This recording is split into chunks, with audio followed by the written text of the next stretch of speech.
Bismillahirrahmanirrahim. Assalamualaikum warahmatullahi wabarakatuh.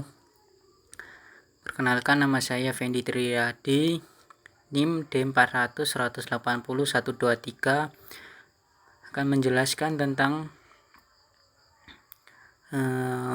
ujian akhir semester praktikum teknik tenaga listrik lanjut. Prinsip kerja motor ansinkron.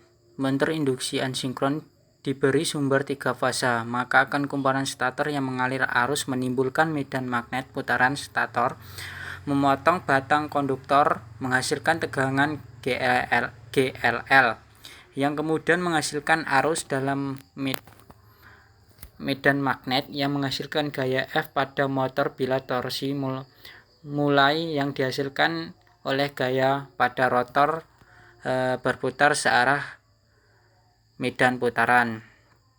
Ini contoh gambar dari motor ansinkron.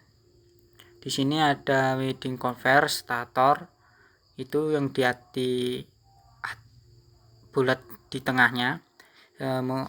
Stator seperti rotor, itulah penggeraknya yang menghasilkan magnet dan menghasilkan energi. Komponen di dalam motor asinkron ini masing-masing. Satu, stator itu fungsinya untuk membangkitkan medan magnet saklar rotor. 2, rotor berfungsi untuk membangkitkan gaya listrik. 3, frame berfungsi struktur pendukur untuk bagian stator yang menentukan dimensi pemasangan. 4, fan cover berfungsi untuk bagian kipas pendingin. Yang kelima, cooling fan berfungsi pendingin motor agar temperatur mesin dalam kondisi ideal. 6, bearing berfungsi untuk mengurangi gesekan pada komponen. Yang ketujuh, head belt berfungsi untuk tempat pengunci kelahar. Analisa rangkaian start delta. Hubungan start delta ke kebutuhan arus yang lebih tinggi memberikan pemutaran motor listrik dengan kecepatan rendah tetapi memiliki torsi yang lebih tinggi. Ini cocok untuk putaran awal pada motor listrik.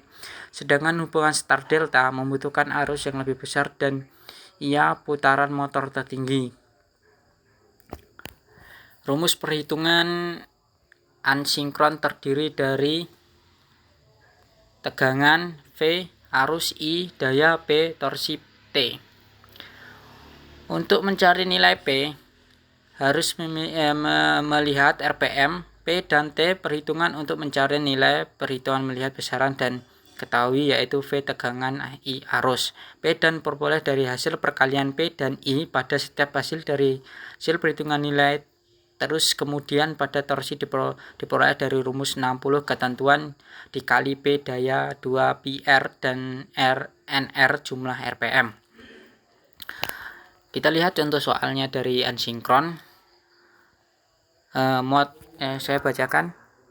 Saya terangkan motor 6 kutub disuplai sumber 60 Hz 3 fase. Kecepatan rotor pada beban penuh adalah 1500 per rpm. A. Tentukan kecepatan sinkron medan magnet. B. Slip per unit kecepatan rotor. C. Kecepatan rotor buah hasil beban yang dikurangi di slip S 0,02.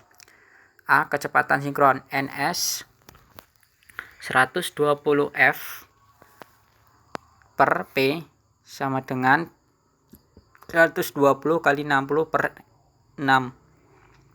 Hasilnya 7200 per 6 sama dengan 180 rpm. Klip per unit S NS per NR NF per P 120 kali 1140 sama per 1200. Hasilnya 60 per 1200 sama dengan 0,5 atau 5%. Kecepatan rotor mengubah hasil beban yang dikurangi di slip S sama dengan 0,02 S NF per NS sama dengan 1 min NF per NS. 0,021 kurang NF per S1200 NF adalah 1 kurang 0,02 dikali 1200. NT hasilnya total semua 1176 rpm. Prinsip kerja motor sinkron. Motor sinkron diekstantansi oleh sumber DC, sumber lain mesin, dan membutuhkan slip ring singkat untuk memberikan arus pada rotor. Rotor terkunci pada medan putaran kecepatan sinkron. Jika sinkron dibebani, ketika rotor ditarik kesepakatan dengan medan putar, maka tidak torsi yang dihasilkan dengan motor akan berhenti. Nah, gambar motor sinkron. Di sini ada head, brake, hose, brake, coil fan, stator, rotor, bearing, and clutch, frame tool. Komponen yang ada di dalam motor sinkron: 1. Stator memiliki fungsi membangkitkan medan magnet sekitar rotor. 2. Rotor untuk membangkitkan gaya gerak listrik. 3. Frame memiliki struktur bagian start dan menentukan dimensi pemasangan. 4. Winding berfungsi sebagai tempat timbul tenaga rotor. 5. Exhaust merupakan sumber DC terpisah dari menyediakan arus untuk motor sinkron. Analisa delta hubungan start dan kebutuhan arus yang lebih tinggi menghasilkan hasil putaran motor listrik dengan kecepatan rendah tetapi memiliki torsi yang lebih tinggi. Ini cocok untuk putaran awal pada motor listrik, sedangkan kebutuhan start delta membutuhkan arus yang lebih besar dan ia putaran motor tinggi. Rumus perhitungan motor sinkron. Data sinkron terdiri dari perhitungan motor sinkron tanpa blocking dan blocking. Slip normal menilai 1,3% pada ekstansi 0%. Pada ekstansi slip bernilai 0% karena nilai NS dan NR sama. Nilai slip seperti nilai slip pada data motor sinkron tanpa blocking, sedangkan nilai slip sudah blocking adalah nilai dari slip, yaitu 31%. Data motor sinkron lain adalah frekuensi dan frekuensi slip. Contoh dari soal motor sinkron. Diketahui motor induksi 3 fasa 50 Hz NS 1200 R/malam. Itulah frekuensi rotor saat A standing NR 0 putar motor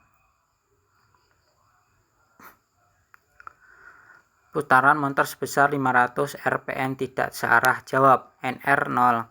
Maka S sama dengan NS kurang NF per NS sama dengan 1200 kurang 0 sama dengan dibagi 1200 sama dengan 1. Frekuensi Fs sama dengan SF sama dengan 1 kali 50 sama dengan 50 Hz. B. NR 500. Maka SNR per 500 dibagi NS 1200 kurang 500 per dibagi 1200 sama dengan 0,58. 3. Frekuensi FZ sama dengan SF 0,583 dikali 50 sama dengan 29 Hz. C. NR sama dengan 500.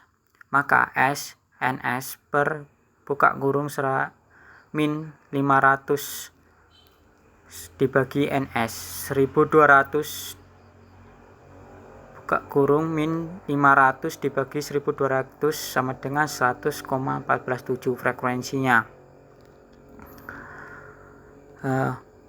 Perusahaan yang menggunakan motor sinkron dan unsinkron. Perusahaan listrik nasional PLN menerapkan prinsip ini di berbagai pembangkit seperti PLTA dan PLTU. Adapun manfaat dari generator listrik adalah sebagai salah satu elemen mesin pembangkit listrik yang berasal dari energi mekanik. Semua pembangkit listrik menggunakan komponen generator di dalamnya dan mudah dapat diperbaiki. Manfaat generator pun sangat banyak, baik untuk kalangan pribadi ataupun industri. Prinsip kerja generator sangat terasa dan pada pusat listrik tenaga uap berjenis medan tutup dan menggunakan sistem udara yang terbuka. Di sini putaran turbin yang berdasarkan dari air yang mengalir. Terima kasih. Sekian dari presentasi saya. Semoga bermanfaat. Wabillahi taufiq wal hidayah. Wassalamualaikum warahmatullahi wabarakatuh.